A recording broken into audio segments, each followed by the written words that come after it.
చంద్రబాబు గారు నిన్న వృద్ధాప్య పింఛన్ ఇచ్చేందుకు ఒక పల్లెటూరుకి వెళ్ళాడు.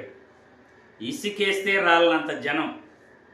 బాబు గారు వస్తున్నారని తండోపతండాలుగా జనాలు ఆ ఊరికి తరలి వచ్చారు. నిజంగా ఆ జనం చూసి టీడీపీ నాయకులంతా ఉక్కిరి బిక్కిరి అయిపోయారట. ఒక్కసారి సోషల్ మీడియాలో వైరల్ అవుతున్న ఈ వీడియో చూసిన తర్వాత మళ్ళీ మనం విశ్లేషించుకుందాం.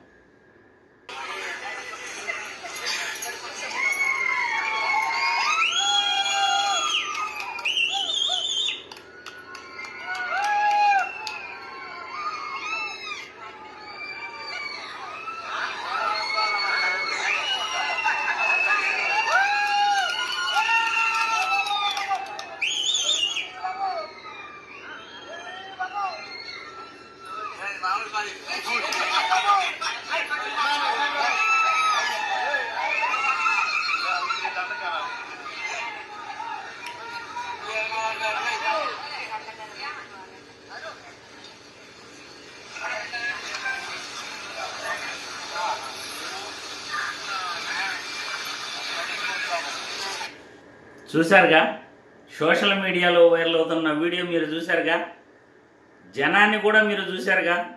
ఇసుకేస్తే రాళ్ళంత జనం చంద్రబాబు నాయుడికి నిన్న వచ్చారు అంటే మళ్ళీ చంద్రబాబు గారే అధికారంలోకి వస్తాడా అనే ఆశలు టీడీపీ నాయకుల్లో ఆశలు సిగురించాయి. ఇసుకేస్తే రాళ్ళంత జనం. నిజంగా ఇటువంటి వాళ్ళు కూడా నాయకులేనా అని అనిపిస్తుంది. ప్రజాదరణ ఉన్న నాయకుడికి జనాలు ఎలా వస్తారు, ప్రజాదరణ లేని నాయకులకు జనాలు ఎలా వస్తారు, ఈ వీడియో చూస్తే మీరు తెలుసుకోవచ్చు. ఎందుకంటే నాకు ఓటు బ్యాంక్ ఉంది 164 సీట్లు వచ్చాయి అని గొప్పగా చెప్పుకుంటున్న చంద్రబాబు వాళ్ళ కార్యకర్తలు ఆయనకు వచ్చిన జనం చూసి ఏం సమాధానం చెప్తారు అని నేను ఈ వీడియో ద్వారా ప్రశ్నిస్తున్నాను.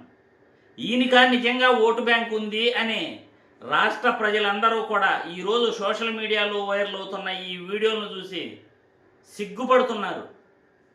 రాష్ట్ర ఎన్నికలు ఎలా జరిగాయి, అర్ధరాత్రి 52 లక్షల ఓట్లు ఎలా వేసుకున్నారు, వీళ్ళు ఎన్నికల పద్ధతి ఏ విధంగా జరిగింది, రాష్ట్ర ప్రజలే కాదు దేశ ప్రజలు కూడా సిగ్గుపడుతున్నారు. ఎన్నికల కమిషన్ నుండి సమాధానం రాలేదు. అటు చంద్రబాబు నాయుడు దగ్గర నుండి కానీ పవన్ కళ్యాణ్ దగ్గర నుండి కానీ సమాధానం రాలేదు. కేంద్ర ప్రభుత్వం నుండి సమాధానం రాలేదు. గత 20 నెలలుగా ప్రశ్నిస్తూనే ఉన్నారు. ఈవీఎంల ఛార్జింగ్ అమాంతం పెరగటం ఏంటి, కౌంటింగ్ రోజు ఎన్నికలు జరిగిన రోజు కన్నా కౌంటింగ్ రోజు ఓట్లు తేడా అంత భారీగా ఎలా ఉంటుంది, ఎన్నికలు జరిగిన రోజు 60% ఉంది అని ఎన్నికల కమిషన్ అనౌన్స్ చేస్తే మే 17వ తేదీ 2024 అంటే ఎన్నికలు జరిగిన 4 రోజుల తర్వాత అమాంతం 80% ఓటు బ్యాంకు ఎలా పెరిగిపోయింది అని పరకాల ప్రభాకర్ గారు మరియు దేశంలో రాష్ట్రంలో ప్రముఖులందరూ కూడా విశ్లేషకులందరూ ప్రశ్నిస్తున్నారు. మరి ఏ ఒక్కడు కూడా సమాధానం అయితే చెప్పట్లే. ఈయనకు వస్తున్న జనాదరణ, ఈయన ఒక ఊరికి కానీ లేకపోతే ఎక్కడికైనా వెళ్తే ఈయన ప్రసంగాలు కానీ చూసేందుకు జనాలు ఏమైనా ఎగబడుతున్నారా అంటే అది కూడా లేదు. చూశారు కదా జనం, ఇసుకేస్తే రాలనంత జనం, ఆ జనం చంద్రబాబు గారు వస్తున్నారు అని తెలిసి తండోపతండాలుగా వచ్చేసారు. మీరే చూశారు కదా. మరి ఇటువంటి వాళ్ళు కూడా నాయకులు అని చెప్పుకుంటూ ఈరోజు గొప్పగా ప్రసంగాలు ఇస్తుంటారు, లెక్చర్లు ఇస్తుంటారు.